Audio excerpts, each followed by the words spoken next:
अनुवांशिकी जो है हमारा ये नेक्स्ट टॉपिक है। नेक्स्ट टॉपिक अनुवांशिकी में हम लोग देखेंगे इसके बारे में। अनुवांशिकी यानी कि जेनेटिक्स, इसको अनुवांशिकी को क्या कहते हैं? जेनेटिक्स कहते हैं। ये अनुवांशिकी मतलब जेनेटिक्स हो गया। अनुवांशिकी मतलब जेनेटिक्स। यहाँ कर है कि वे लक्षण जो पीढ़ी दर पीढ़ी संचरित होते हैं अनुवांशिक लक्षण कहलाते हैं। कह रहा है कि transmission of character from one generation to another generation is called heredity character. अनुवांशिक लक्षण ये बता रहा है। कह रहा है कि अनुवांशिक लक्षणों के पीढ़ी दर पीढ़ी संचरण की विधियों और कारणों के अध्ययन को अनुवांशिकी जेनेटिक्स कहलाता है। जेनेटिक्स क्या है? Study of inheritance and variation.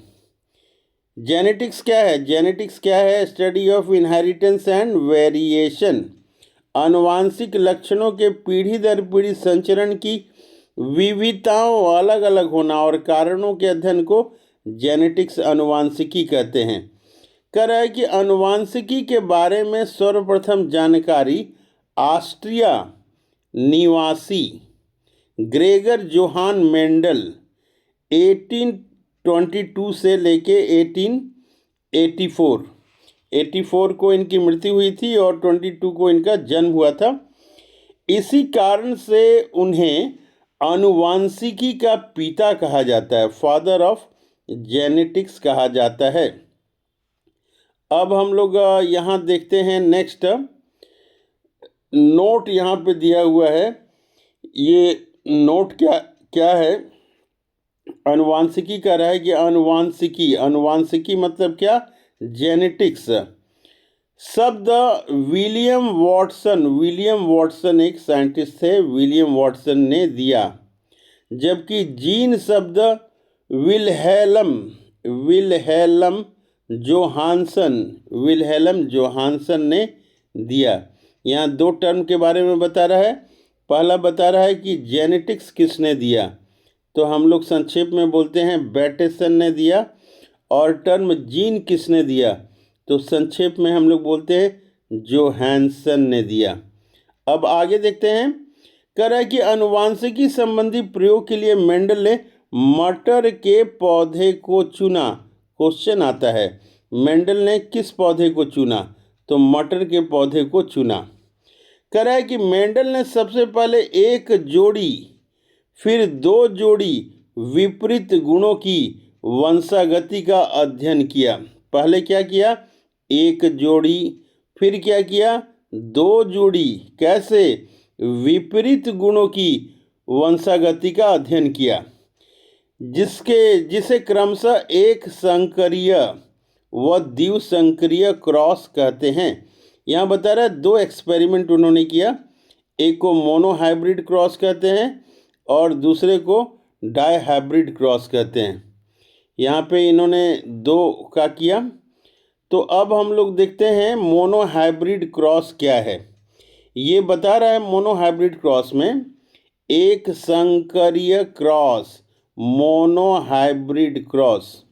कह रहा है कि मेंडल ने एक संकरीय क्रॉस के लिए लंबे पौधे कैपिटल टी और बौने पौधे स्मॉल टी के बीच क्रॉस कराया तथा निम्न परिणाम प्राप्त हुए। क्या परिणाम प्राप्त हुए देखते हैं हम लोग। तो यहाँ पे जो है परिणाम को देखने की कोशिश करते हैं हम लोग, क्या लिखा हुआ है।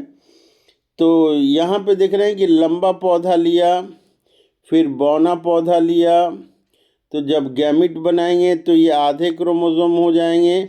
जब ये युग्म यानी कि गैमिट ये बनाएंगे तो क्या हो जाएगा? ये आधे क्रोमोसोम हो जाएंगे। फिर दोनों गैमिट मिलेंगे तो कैपिटल टी स्मॉल टी होंगे। सभी संकर हाइब्रिड पौधे जो है ये लंबे होंगे F1 पीढ़ी में। फिर इसको स्वपरागण कराएंगे, सेल्फ पॉलिनेशन कराएंगे तो फिर क्या मिलेंगे? 25% टीटी मिलेंगे और फिर 50% T capital T small T मिलेंगे और 25% स्मॉल टी मिलेंगे। ये जो है शुद्ध लंबे हैं, ये शुद्ध लंबे हैं, ये संकर लंबे हैं और ये जो है शुद्ध बौना पौधा है। फिर जो संकर लंबे पौधे हैं इनको फिर सेल्फ पॉलिनेशन कराएंगे तो इसमें 75% जो है लंबे मिलेंगे और 25% जो है ये बौने मिलेंगे। शुद्ध बौना वाला जो है बराबर वो जो है हमेशा बौने पौधे को ही देगा और शुद्ध लंबे वाले जो हैं ये बराबर शुद्ध आपके लंबे वाले पौधे को ही देंगे। तो ये जो 3:1 का रेशियो आया है 75% इज इक्वल टू 25%, इसको बोलते हैं 3:1 का रेशियो। ये जो है 3:1 का रेशियो इसको बोलते हैं। कर रहे हैं यहाँ पे जो हम लोग देख रहे हैं F2 पीढ़ी का जो परिणाम आया है, यहाँ पे ये F2 पीढ़ी का परिणाम आया है। इसमें जो है 25% क्या है ये लंबे हैं, 50% क्या है ये संकर लंबे है और 25% ये क्या है आपके ये बौने हैं। तो इसको फिनोटाइप उसको बोलते हैं जो बाहर से दिखते हैं। तो ये दिख रहा है आपका फिनोटाइप और ये जीनोटाइप आपका ये अनुपात है 1:2:1। इसको हम लोग याद कर लेंगे,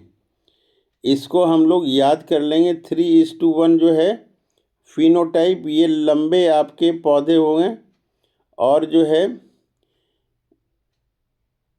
जो है ये फिर 1:2:1 ये जीनोटाइप हुआ।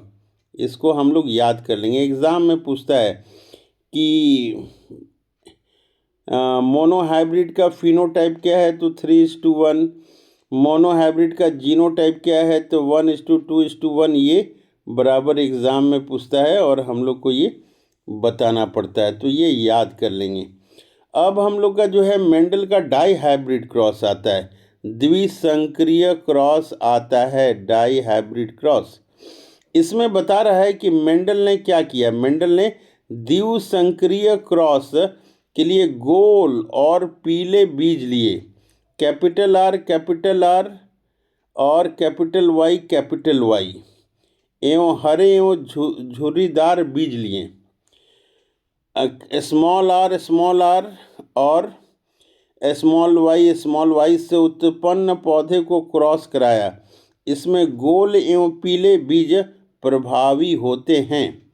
अब हम लोग आगे देखते हैं क्या लिखा हुआ है। कर रहे हैं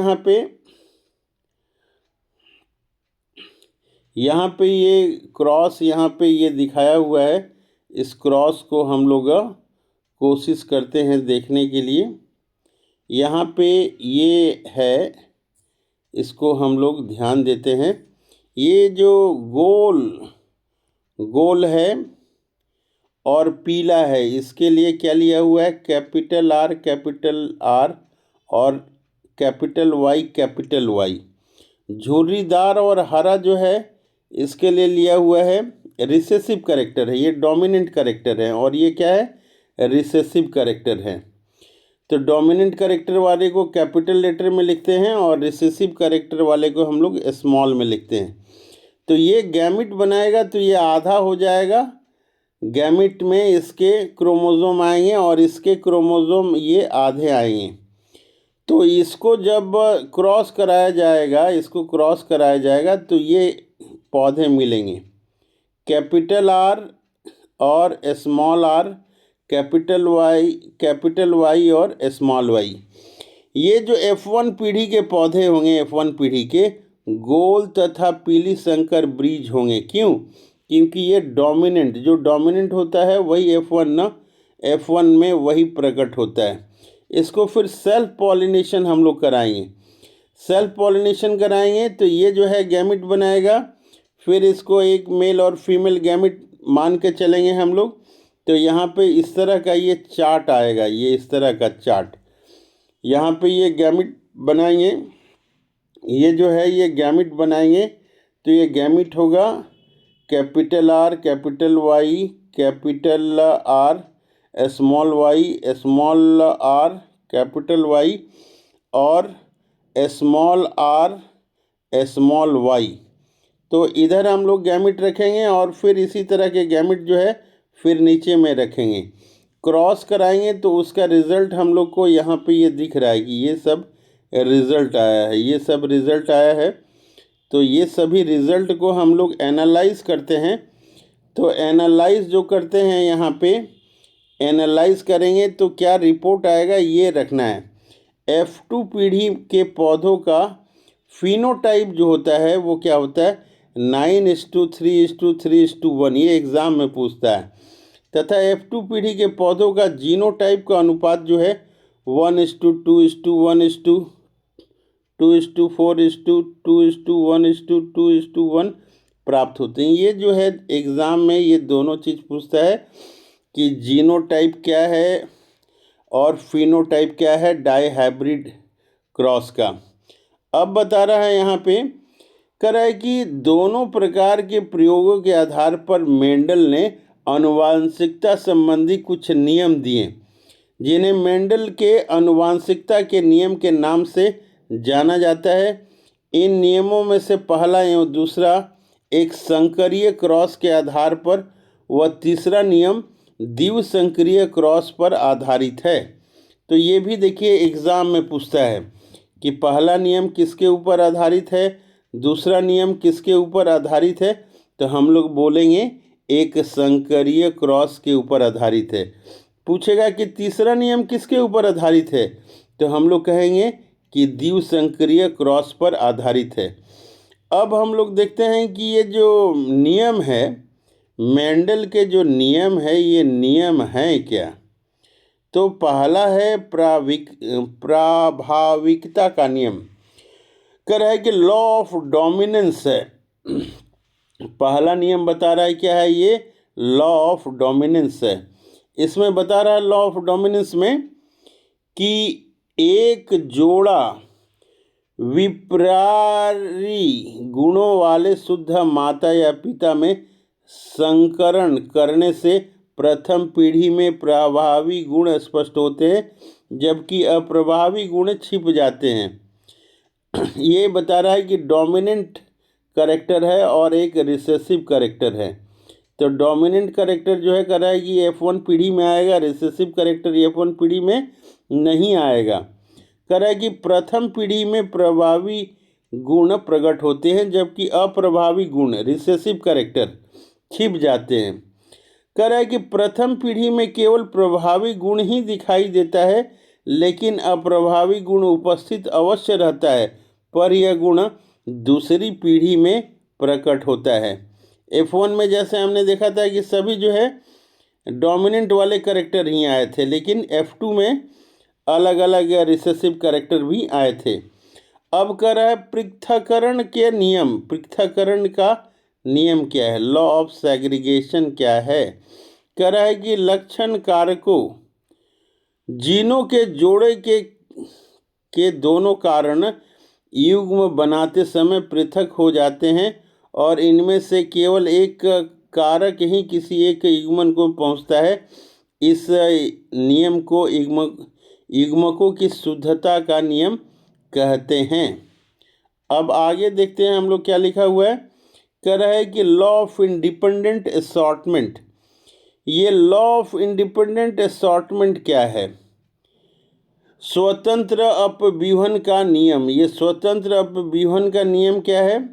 कह रहा है कि दो जोड़ी विपरीत लक्षणों वाले पौधों के बीच संकर कराया जाता है तो दोनों लक्षणों का पृथक्करण स्वतंत्र रूप से होता है। एक लक्षण की वंशानुगति दूसरे को प्रभावित नहीं करती है। अब कुछ इम्पॉर्टेंट पॉइंट है, इसको हम लोग देखने की कोशिश करेंगे।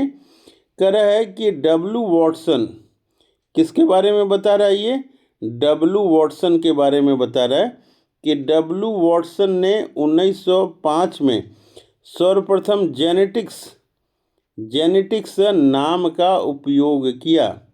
जोहानसन बता रहा है कि 1909 में सर्वप्रथम जीन शब्द का प्रयोग किया। फिनोटाइप क्या होता है। कह रहा है कि जीवधारी को जो लक्षण प्रत्यक्ष रूप से दिखाई पड़ते हैं उसको फिनोटाइप कहते हैं। जीनोटाइप क्या है?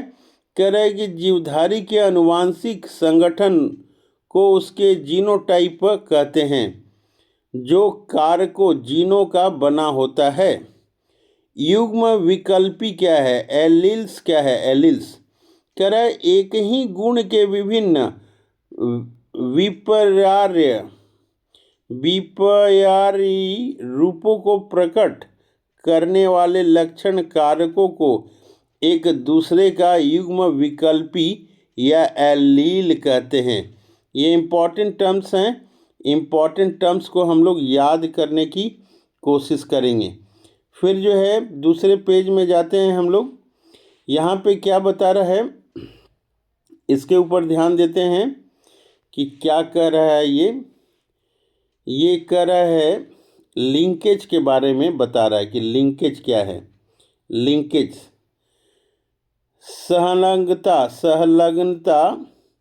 ये सहलग्नता क्या है? सहलग्नता लिंकेज। सहलग्नता लिंकेज कह रहा है कि एक ही गुणसूत्र पर स्थित जीनों में एक साथ वंशागत होने की प्रवृत्ति पाई जाती है। जीनों की इस प्रकृति को सहलग्नता कहते हैं, जबकि जीन जो एक ही गुणसूत्र पर स्थापित होते हैं और एक साथ वंशानुगत होते हैं उसे सहलग्न जीन, लिंक्ड जीन कहते हैं। कह रहा है कि लिंक्ड सहगलन जीन, सेक्स लिंक्ड जीन के बारे में बता रहा है ये। अब बता रहा है ये सेक्स लिंक्ड जीन के बारे में बता रहा है। देखिए ध्यान से देखेंगे हम लोग। कह रहा है कि लिंग सहगलन, सेक्स लिंक्ड जीन, लिंग सहगलन गुणों को एक पीढ़ी से दूसरी पीढ़ी में ले जाते हैं। कह रहा है कि वास्तव में एक्स गुणसूत्र पर स्थित जीन ही लिंग सहगलन जीन कहलाते हैं, क्योंकि इसका प्रभाव नर एवं मादा दोनों में पड़ता है। लिंग संलग्नता की सर्वप्रथम विस्तृत व्याख्या मॉर्गन 1910 ईस्वी में किया। किसने किया? मॉर्गन ने किया। कब किया? 1910 ईस्वी में किया। और क्या कहा? कहा कि मनुष्यों में कई लिंग सहलग्न गुण क्या क्या हैं? जैसे रंग वर्णांधानता, गंजापन, हीमोफीलिया, मायोपिया है, हाइपरट्राइकोसिस इत्यादि पाए जाते हैं।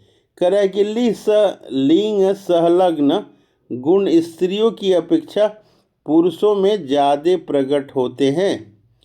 कह रहा है कि पुरुषों में ज़्यादा प्रकट होते हैं। तो ये हो गया। अब जो है हम लोग देखते हैं आगे इसके बारे में। कह रहा है कि ये ह्यूमन जेनेटिक्स के बारे में थोड़ा बहुत हम लोग देखते हैं। ह्यूमन जेनेटिक्स क्या है?